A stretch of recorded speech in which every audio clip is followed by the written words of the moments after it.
শয়তান কিভাবে মানুষকে শিরকের পথে নিয়ে যায় এই বিষয়টি অত্যন্ত গুরুত্বপূর্ণ ও গভীর। ইসলামী বিশ্বাস অনুযায়ী শিরক হল আল্লাহর সাথে কাউকে শরিক করা, অর্থাৎ ইবাদত, ভরসা, ভয়, ভালোবাসা বা সাহায্য প্রার্থনায় আল্লাহর সমকক্ষ কাউকে দাঁড় করানো। এটি সবচেয়ে বড় গুনাহ।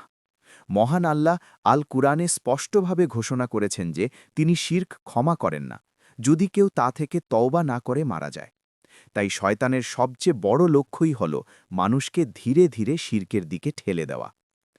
শয়তানের ইতিহাস শুরু হয় আদম আলাইহিসালামের সময় থেকে। যখন আল্লাহ আদম আলাইহিসালামকে সৃষ্টি করে ফেরেশতাদের সিজদা করার নির্দেশ দেন, তখন ইবলিশ অহংকার করে অস্বীকার করে। সে নিজেকে শ্রেষ্ঠ মনে করে অবাধ্যতা করে এবং আল্লাহর রহমত থেকে বিতাড়িত হয়। তখন থেকেই তার প্রতিজ্ঞা, সে মানুষকে সরল পথ থেকে বিভ্রান্ত করবে। আদম আলাইহিসালামকে জান্নাত থেকে বের করে আনার মাধ্যমে সে তার ষড়যন্ত্রের সূচনা করে।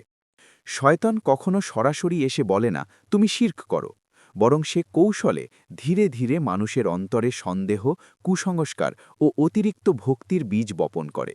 তার প্রথম কৌশল হল অতিরঞ্জিত ভালোবাসা ও শ্রদ্ধা। কোনো সৎ ব্যক্তি, অলি বা ধার্মিক মানুষের প্রতি অতি ভক্তি সৃষ্টি করে, তারপর সেই ভক্তিকে ইবাদতের পর্যায়ে নিয়ে যায়। ইতিহাসে দেখা যায় প্রাচীন জাতিরা প্রথমে নেককার মানুষদের স্মরণে তাদের ছবি বা মূর্তি তৈরি করেছিল। পরে প্রজন্মের পর প্রজন্ম অতিক্রম করে সেই স্মরণ শ্রদ্ধা রূপ নেয় পূজায়। এভাবেই মূর্তি পূজার সূচনা হয়। শয়তানের আরেকটি বড় কৌশল হল কুসংস্কার ছড়ানো। মানুষ যখন অজ্ঞ থাকে, তখন সে অদৃশ্য শক্তি, ভাগ্য বা বিভিন্ন বস্তুতে অলৌকিক ক্ষমতায় বিশ্বাস করতে শুরু করে। কেউ তাবিজ, কবজ বা গাছপাথরকে উপকার অপকারের ক্ষমতা সম্পন্ন মনে করে। এগুলোই শিরকের বীজ। শয়তান মানুষের অন্তরে এই ধারণা ঢুকিয়ে দেয় যে এই বস্তু তোমাকে রক্ষা করবে বা এই ব্যক্তি তোমার ভাগ্য বদলে দিতে পারে, অথচ প্রকৃত উপকার অপকারের মালিক একমাত্র আল্লাহ। শয়তান মানুষের ভয়কে কাজে লাগায়। বিপদে পড়লে মানুষ কখনো কখনো আল্লাহর পরিবর্তে অন্য কারো কাছে সাহায্য চায়, কোনো মৃত ব্যক্তি, পীর বা অলৌকিক শক্তির কাছে। ধীরে ধীরে এই নির্ভরতা শিরকে পরিণত হয়। শয়তান মানুষের মনে সন্দেহ সৃষ্টি করে, তুমি সরাসরি আল্লাহর কাছে যাওয়ার যোগ্য নাও, অন্য কাউকে মাধ্যম বানাও। অথচ ইসলাম স্পষ্টভাবে শেখায় যে আল্লাহর সাথে বান্দার সম্পর্ক সরাসরি। অজ্ঞতা শয়তানের অন্যতম বড় অস্ত্র। যখন মানুষ কুরআন ও সহি হাদিস থেকে দূরে সরে যায়, তখন সে সহজেই বিভ্রান্ত হয়। তাই শয়তান চায় মানুষ যেন জ্ঞান অর্জন না করে, বরং অন্ধ অনুসরণে লিপ্ত থাকে। সে সমাজে এমন পরিবেশ তৈরি করে যেখানে কুসংস্কার ও ভুল আকিদা প্রজন্মের পর প্রজন্মে ছড়িয়ে পড়ে। শয়তান মানুষের অহংকারকেও ব্যবহার করে। কেউ যখন নিজেকে বড় মনে করে বা আল্লাহর নির্দেশকে তুচ্ছ জ্ঞান করে, তখন সে আল্লাহর উপর নির্ভর না করে নিজের শক্তি বা অন্যের ক্ষমতার উপর নির্ভর করতে শুরু করে।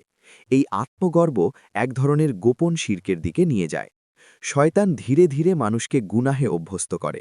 প্রথমে ছোট গুনাহ, পরে বড় গুনাহ, শেষে আকীদায় বিকৃতি। সে মানুষের সামনে পাপকে সুন্দর করে উপস্থাপন করে, যেমন এটা তো শুধু সম্মান, ইবাদত নয়।